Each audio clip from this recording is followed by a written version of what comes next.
توفیق اللہ تبارک و تعالیٰ نے عطا فرمائی اس پر شکر ادا کرے کہ یا اللہ آپ کا شکر ہے کہ آپ نے مجھے یہ روزہ رکھنے کی توفیق عطا فرمائی، مجھے تراویح پڑھنے کی توفیق عطا فرمائی،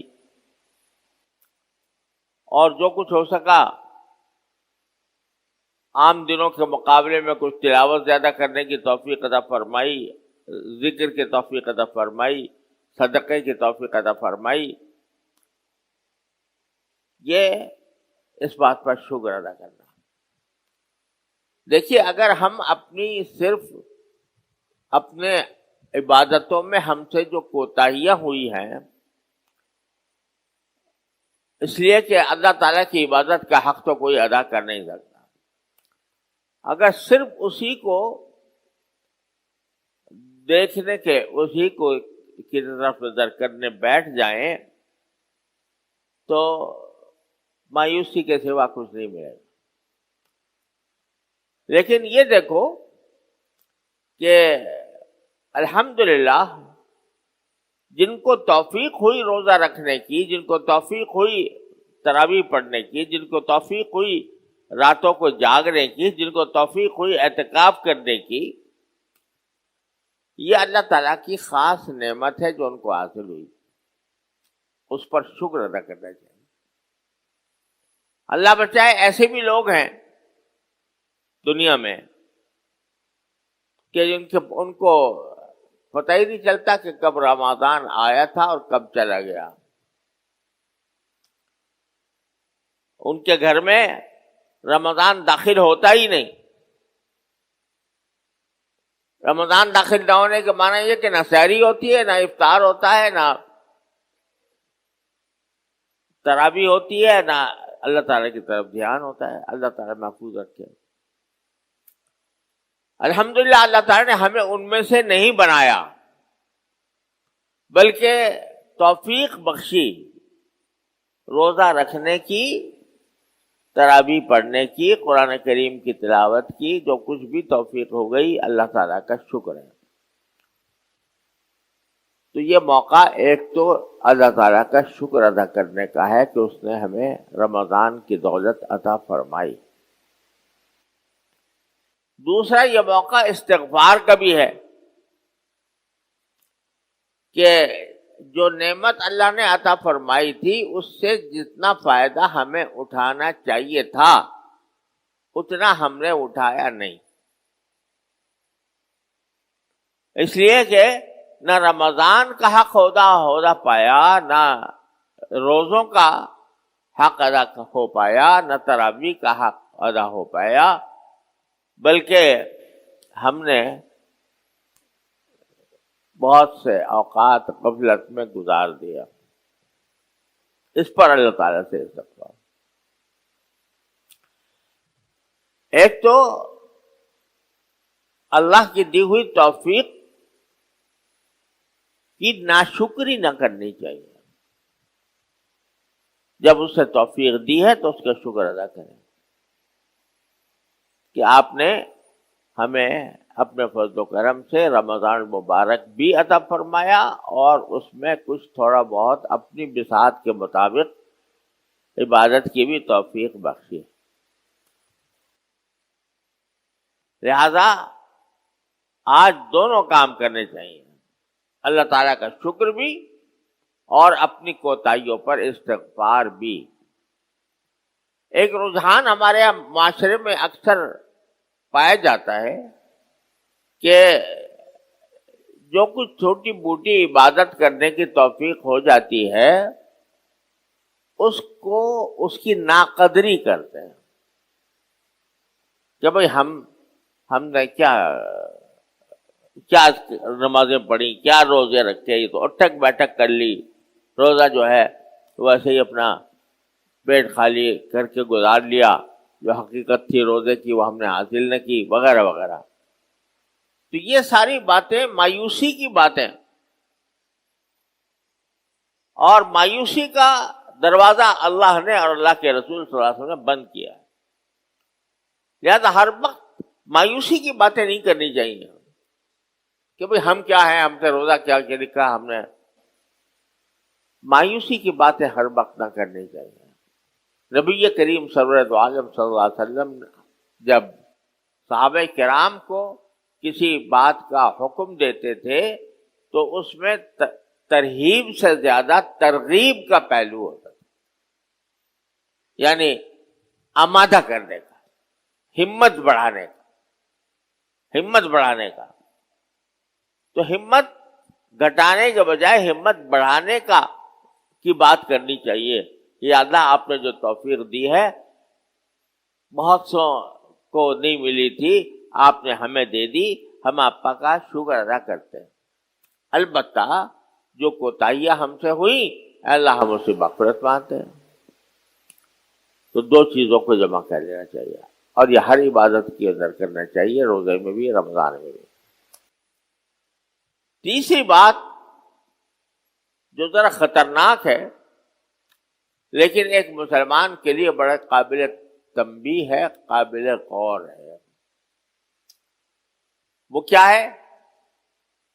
وہ ایک حدیث میں آتا ہے کہ نبی کریم صلی اللہ علیہ وسلم ایک مرتبہ خطبہ دینے کے لیے تشریف لائے جمعہ کا، تو آپ کے منبر مبارک کی 3 سیڑھیاں تھیں۔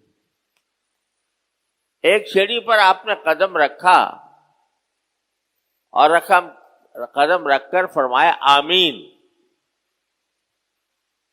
کوئی دعا نہیں کی لیکن آمین کہا۔ دوسری سیڑھی پر قدم رکھا، وہاں پر بھی آمین فرمایا، اور تیسری سیڑھی پر قدم رکھا، وہاں پر بھی آمین فرمایا۔ بعد میں لوگوں نے پوچھا کہ آپ نے کس بات پر آمین فرمایا؟ تو نبی کریم صلی اللہ علیہ وسلم نے فرمایا کہ میرے سامنے جبریل آ گئے تھے اور جبریل امین علیہ السلام نے کچھ دعائیں کی، ان دعاؤں پر میں نے آمین کہا۔ اب آپ اندازہ لگائیے کہ دعائیں کس نے کی؟ جبریل امین علیہ السلام نے۔ آمین کس نے کہی؟ سید الاولین والآخرین صلی اللہ علیہ وسلم نے۔ اور وقت کون سا ہے؟ جمعہ کا۔ جمعہ کا بھی کون سا؟ جس پر خطبہ دینے کے لیے رسول کریم صلی اللہ علیہ وسلم تشریف لا رہے ہیں۔ تو اس دعا کے قبول ہونے میں ایک مسلمان کو کوئی شک نہیں ہو سکتا، یقیناً قبول ہو گیا، لیکن وہ ہے خطرناک۔ وہ یہ ہے کہ نامراد ہو وہ شخص، یہ دعا کی جبریل، نامراد ہو وہ شخص کہ جس نے اپنے والدین کو بڑھاپے کی حالت میں پایا اور وہ اپنے گناہوں کی مغفرت نہ کرا سکا۔ یعنی اس کے والدین بوڑھے تھے اور ان کی خدمت کر کے وہ جنت کما سکتا تھا، اپنے گناہوں کی مغفرت کرا سکتا تھا، لیکن بوڑھے والدین کی خدمت نہ کی، بے توجہی میں وقت گزار دیا اور وہ مغفرت نہ کر سکا۔ ایسے شخص کو فرمایا کہ وہ نامراد ہو وہ شخص۔ جبریل دعا کر رہے ہیں نبی کریم صلی اللہ علیہ وسلم۔ اور دوسرا وہ کہ جس کے سامنے نبی کریم سرور دو عالم صلی اللہ علیہ وسلم کا اس میں گرامی لیا جائے اور وہ اس پر درود نہ بھیجے، میں صلی اللہ علیہ وسلم بھی کہہ دے تو یہ بھی درود ہے، لیکن حضور اقدس صلی اللہ علیہ وسلم کا اس میں گرامی لیے اور درود نہ بھیجے تو اس کے لیے بھی یہ خطرناک وعید ہے۔ تیسری بات یہ کہ جس پر پورا رمضان گزر جائے اور وہ اپنی مغفرت نہ کرا سکے، یعنی رمضان کا مہینہ اس پر گزرا، رمضان کا ایک ایک لمحہ اتنا قیمتی تھا کہ اگر وہ چاہتا تو اللہ تبارک و تعالیٰ سے اپنے سارے گناہوں کی مغفرت کروا لیتا۔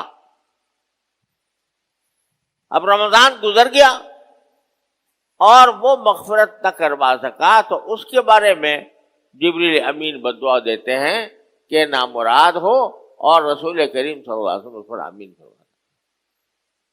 یہ ہے وہ بات جو میں کہہ رہا تھا کہ خطرناک بات۔ لیکن شریعت میں جتنی خطرناک بات ہوتی ہے اتنا ہی اس سے بچنا آسان بھی ہوتا ہے. جو جس بات پر بڑی وعید بیان کی جاتی ہے اللہ تبارک و تعالیٰ اس بات سے بچنے کا طریقہ، آسان طریقہ بھی بیان فرما دیتا ہے. ورنہ وہ ہمارے خالق و مالک اور ہماری نفسیات سے، ہمارے ذہن سے، ہماری کمزوری سے ان سے زیادہ کون واقف ہوگا؟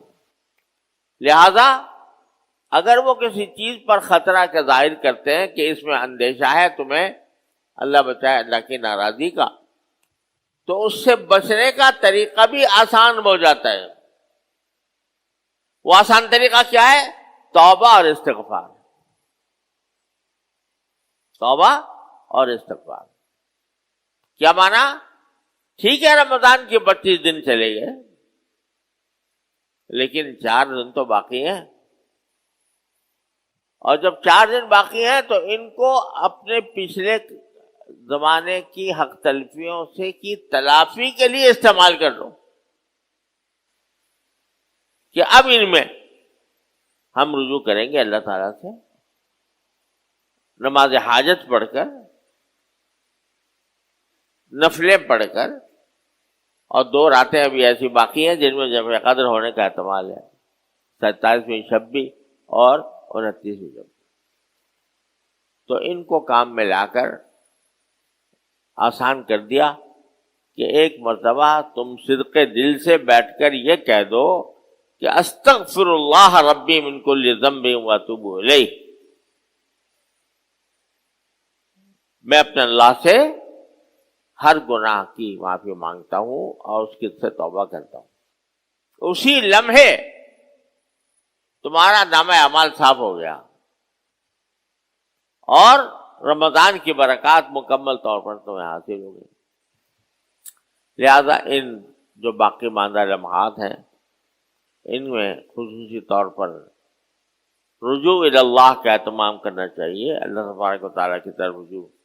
2 راتیں آ رہی ہیں، 27ویں اور 29ویں، جن میں شب قدر ہونے کا بھی کبھی احتمال ہے. ان راتوں کو بھی اللہ تعالیٰ کی طرف رجوع میں صرف کریں.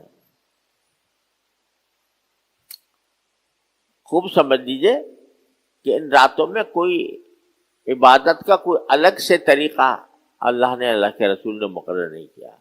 وہی نماز ہے، وہی نماز ہے، وہی تلاوت ہے، وہی ذکر ہے، وہی دعا ہے. لیکن اتنا فرق ہے کہ اس عبادت کو اللہ تبارک و تعالیٰ نے اور اللہ کے رسول صلی اللہ علیہ وسلم نے تنہائی میں، خلوت میں انجام دینے کی ترغیب دی. یہ اجتماعی عبادت نہیں ہے، یہ جلسوں کی رات نہیں ہے، یہ تقریروں کی رات نہیں ہے، یہ دعوتوں اور تقریبات کی رات نہیں ہے. یہ تو ایسی رات ہے کہ بندہ ہو اور اس کا اللہ ہو. کسی گوشے میں بیٹھ کر اپنے اللہ سے آدمی رابطہ قائم کرے اور دعائیں کرے، ذکر کرے جتنا ہو سکے، تلاوت جتنی ہو سکے، نفلیں پڑھے 8 کم سے کم، اور جتنی ہو سکے تلاوت کرے، جتنی ہو سکے دعا کرے. اس کام کے لیے خلوت میں، تنہائی میں، مجمع میں، تقریروں میں، جلسوں میں اس کو ضائع کرنا اس کی ناقدری ہے. اس طرح اس کو پورا کرنا چاہیے. بدلیں زندگی.